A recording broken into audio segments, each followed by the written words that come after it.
Some research and catching up on. Whoever is a Disney fan like me, my favorite story about Disney is Peter Pan.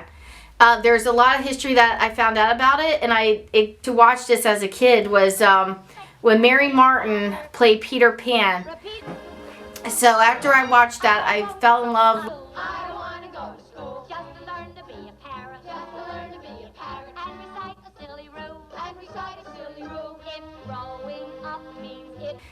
Actress Mia Farrow also played Peter Pan, and if you remember watching Kate Winslet and Johnny Depp Finding Neverland, the actress, who was Layton's favorite actress, was Kate Maberly.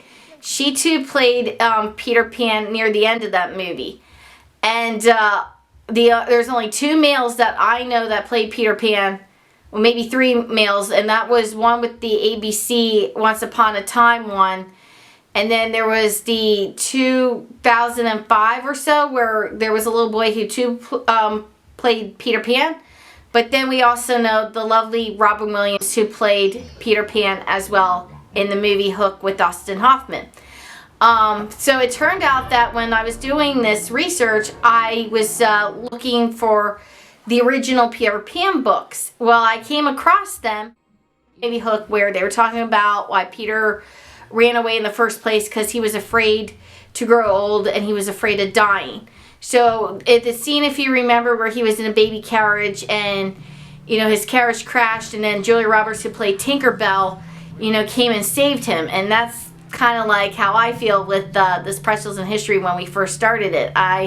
When the first lockdown happened, I felt like I was the Tinkerbell who needed to go to save a person with ADD who was a boy, and that's when I told Layton, we are kind of like the true Tinkerbell and Peter Pan here. So when I was looking at the originals, I had no idea that James M. Barrie did not just do Peter Pan.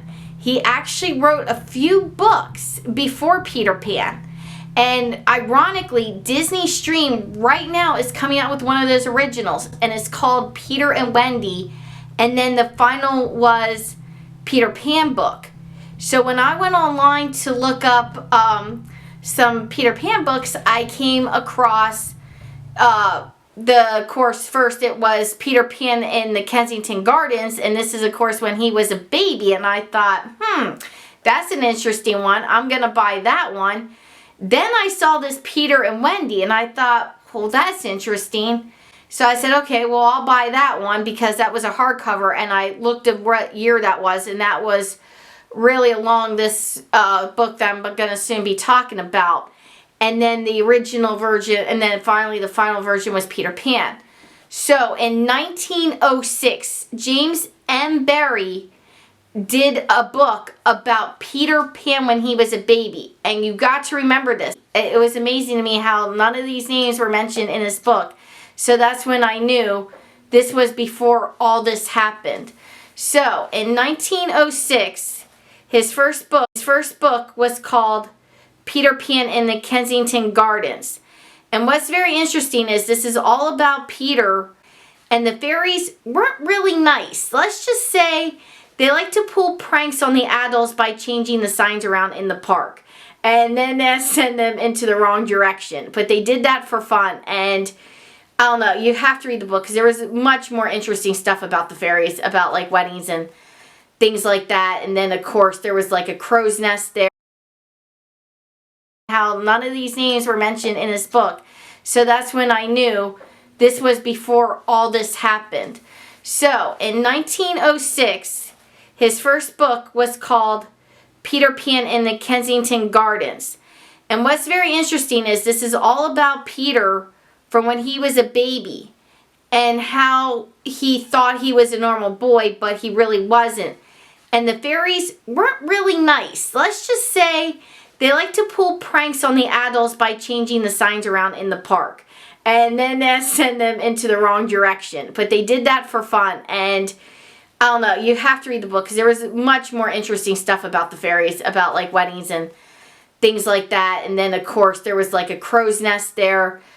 All different chapters in there. And, of course, Peter was raised by the birds. and he thought he was a bird. And that's kind of how he got to fly. And what was one of his wishes to the queen was the whole person of the queen fairies. He said to her, I would like to see my mom. So at times he would fly to see his mom. And then when he met more friends, he was guaranteed that his mom would always keep the window open. Well, he was always gone for so long that his mother shut the door on him. She had enough because it was too painful for her. She could hear him whispering and things like that. And because he would whisper to her to tell her that he loved her, and he would touch her hand, and she couldn't bear it anymore. So she closed the window on him, and when he took his one friend to go see his mother and guarantee her that the window would be open, unfortunately that night the window was closed. And there was a thing called lockout time, which, again, you have to read the book. It's very interesting, and I thought that was sad when his mother closed the windows, but then she had another child. And then, of course, like we all know, that Neverland was basically about, either heaven or, a dream, or, kind of like talking about death. We knew that's what that was about. It was about death. So in the end, the last page that is confusing, and it still is to me, so I'm still trying to figure this out. But the truth of it all, and it probably is sad, it kind of talked about a child named Peter that died.